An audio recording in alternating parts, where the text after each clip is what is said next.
समाचार पत्रों की सुर्खियों के साथ मैं रजनी दुबे।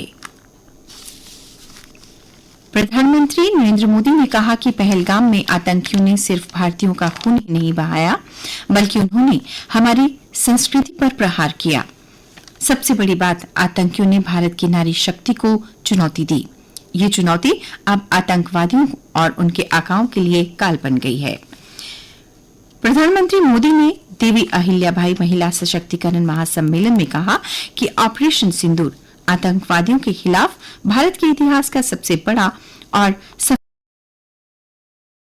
ऑपरेशन है।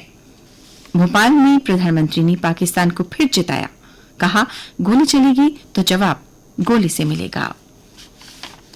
अहिल्याबाई की जयंती पर हर की पौड़ी में भी शंखनाद, वैदिक रीति रिवाज से 11 पंडितों ने उतारी तवी की आरती।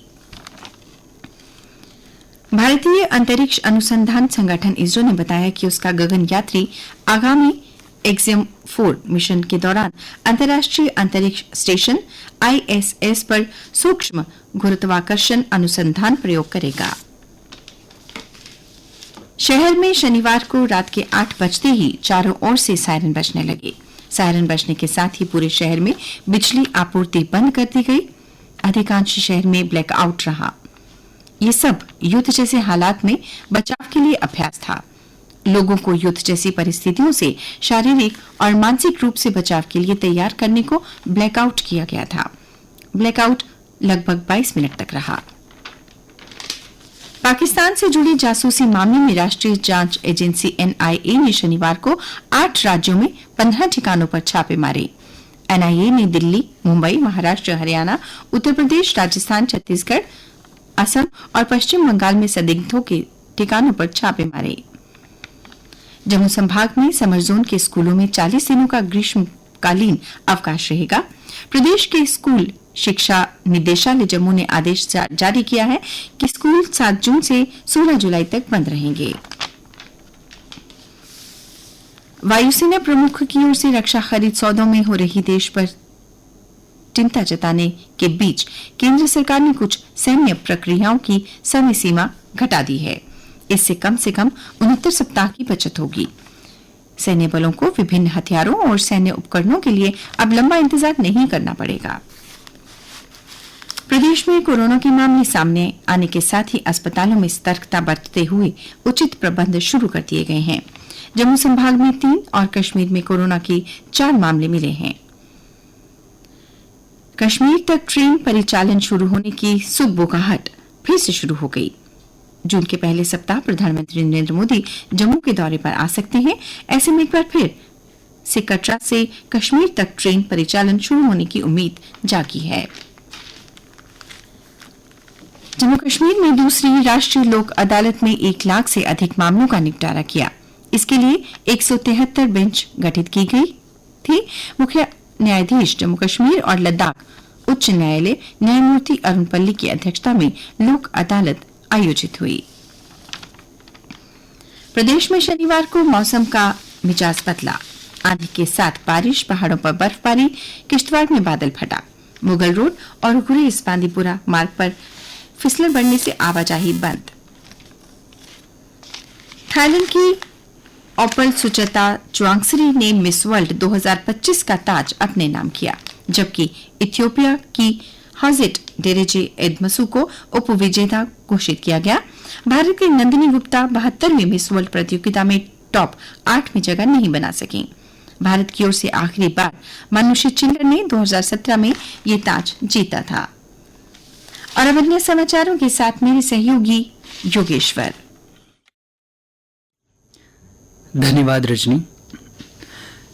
नेशनल टेस्टिंग एजेंसी ने स्नातक पाठ्यक्रमों में दाखिले की CUET UG 2025 परीक्षा के तहत अकाउंटेंसी पेपर की दोबारा परीक्षा के लिए एडमिट कार्ड जारी कर दिए हैं। बता दें, NTA 2 से 4 जून के बीच दोबारा नए पाठ्यक्रम के तहत परीक्षा आयोजित करेगा।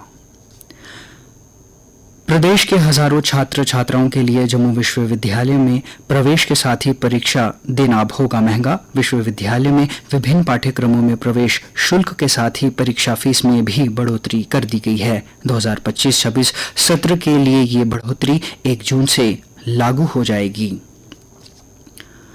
मौसम की बेरुखी ने शहर में गहरा दिया बिजली पानी का संकट।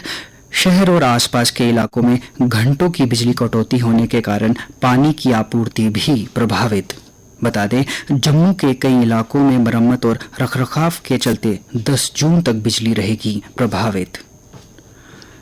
पाकिस्तान की गोलाबारी से प्रभावित लोगों के लिए विशेष पैकेज की घोषणा के बाद कवायद शुरू हो गई है। भारत पाकिस्तान के बीच तनाव के दौरान सीमा पार से हुई गोलाबारी से हुए नुकसान का केंद्र ने मांगा ब्यौरा।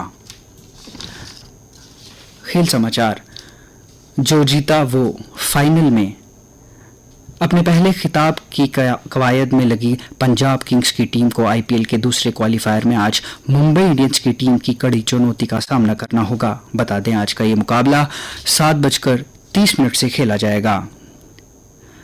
करुण नायर के शानदार दोहरे शतक से भारत ए ने इंग्लैंड लायंस के खिलाफ 4 दिवसीय अनधिकृत टेस्ट के दूसरे दिन 557 रन बनाए। भारत ने 26वीं एशियाई एथलेटिक्स चैंपियनशिप में अंतिम दिन 6 पदकों के साथ कुल 24 पदकों के साथ अपना अभियान खत्म किया।